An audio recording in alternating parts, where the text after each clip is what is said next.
Donald Trump's problem right now is that he is hemorrhaging support from every single voting bloc in the country. And believe me, when I tell you every single voting bloc, I am not speaking in hyperbole. I am not exaggerating. I do mean quite literally every single different demographic, every age group, every locality. Donald Trump is losing support. We see it in the swing states. We see it in the national polls. We see it in the ethnicity breakdowns in this country. Trump is losing support. He's even losing support among white men. You know, that was his second strongest voting group, white men, and his support among them has fallen. It's actually been cut in half. Well, the gap between him and Harris has been cut in half.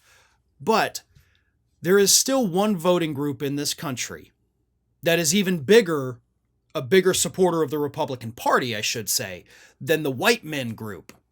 And that group, of course, is the one that has been voting solidly Republican for this entire millennia.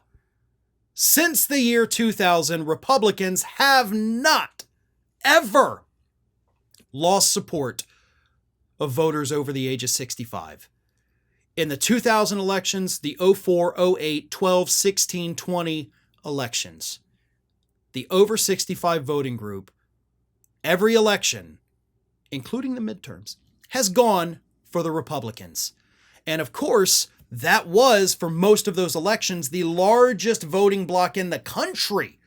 So it wasn't just the largest voting bloc for Republicans, it was the largest group of voters. And of course, that demographic is also the ones who overwhelmingly show up election after election to vote. They're the most reliable voters in the country. And a new poll came out a week and a half ago, which I had talked about in the past, showing that for the first time, again, since 1996, Democrats are winning that age group by 3 points. Kamala Harris polls ahead of Donald Trump with the over 65 age group. The number is, let me find it here, 51 to 48%. So it's a small lead, but it's a lead nevertheless. And it's a lead that the Democratic Party has not seen in 28 years. That is absolutely remarkable. This age group, that is still one of the largest voting blocs in the country, is no longer solidly Republican. If these polls are to be believed, that older age group is starting to get a little more liberal again. But here's where it gets even better, because as I said, this poll came out a week and a half ago. I've already talked about those numbers.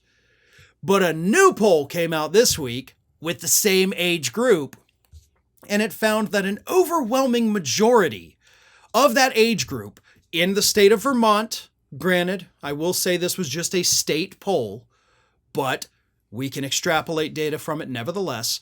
But this poll in Vermont found that a majority of the over 65 age group believe that Donald Trump is in, quote, very poor health. And that includes both physical health and, of course, his mental health. Let me read you this. The poll, conducted by the University of New Hampshire, found that 61% of voters aged 65 and older in the state think Trump's physical and mental fitness are, quote, very poor. That is compared with 58% of respondents aged 50 to 64 years old and 40% of those aged 35 to 49 years old. The 18 to 34 years old age group were the least likely to say Trump was in very poor health, with only 37% of them saying that. Overall, 50% of the respondents said Trump's physical and mental fitness were, quote, very poor. And I agree. But here's the thing, when he is already losing support from this demographic, and this demographic now says that, hey, this dude's not doing well. His brain is mashed potatoes. His overall physical health is just bad. I mean, you can't live off fast food for your entire life and, as you admit yourself, never exercise and not have something wrong with you inside. Okay? There are things that are happening inside of his body from years of inactivity and horrible dietary habits. That is just what happens to humans. I know. I've been off fast food and ordering food from, delivery services for 9 days. I've lost 6 pounds in 9 days just from the fact that we're finally cooking at home more often. So I have immediately, and I'm just randomly sharing personal information about myself, but I'm doing it to show you I know what effect like a steady diet of fast food does for you. So if I can experience that in just 9 days, you know that there's bad things happening in Trump's body. My blood pressure has gone down.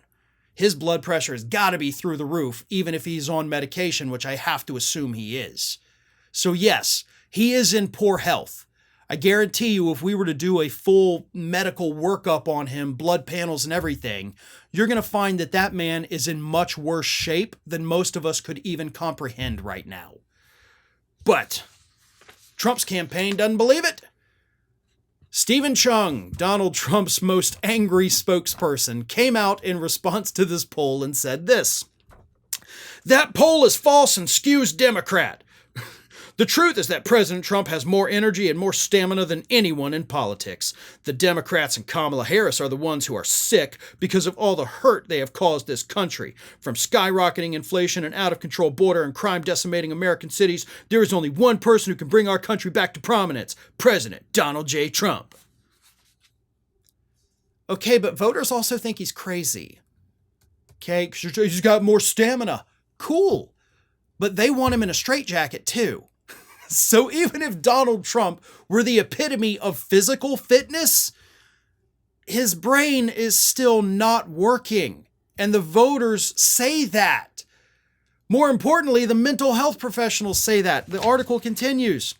Speaking to Stat, news outlet this week, experts in memory, psychology, and linguistics noted a decline in the former president's verbal complexity since the year 2017, which has also been coupled with a rise in disjointed and sometimes incoherent speech patterns. Several experts claim that Trump's 2024 speeches contain shorter sentences, more repetition, which I've pointed out tremendously, and muddled word order, as well as, quote, extended digressions. The experts said the changes could be attributed to causes including mood changes, natural aging, or the beginnings of a cognitive condition like Alzheimer's disease.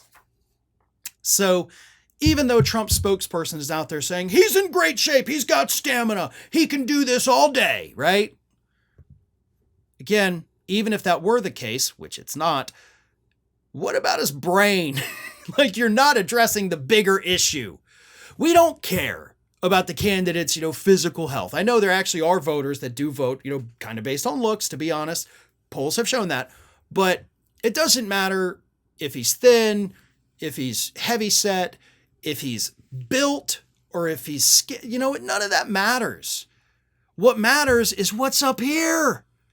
And this is the thing that worries voters the most, his brain. It ain't working right. And they see it, and they see it on display every single day because Donald Trump is doing nothing to hide it. And you can whistle past the graveyard all you want thinking it ain't ever going to happen to you. But this largest voting bloc for the Republican Party for 24 years sees that he has a problem, and they are abandoning him in droves. And if the Republicans cannot win that over 65 demographic, then they have zero chances of winning a national election. Hi, everyone. This here is little Athena. And Athena would like to know why you haven't subscribed to Fair and Balanced yet. So please, don't let Athena down. Subscribe today.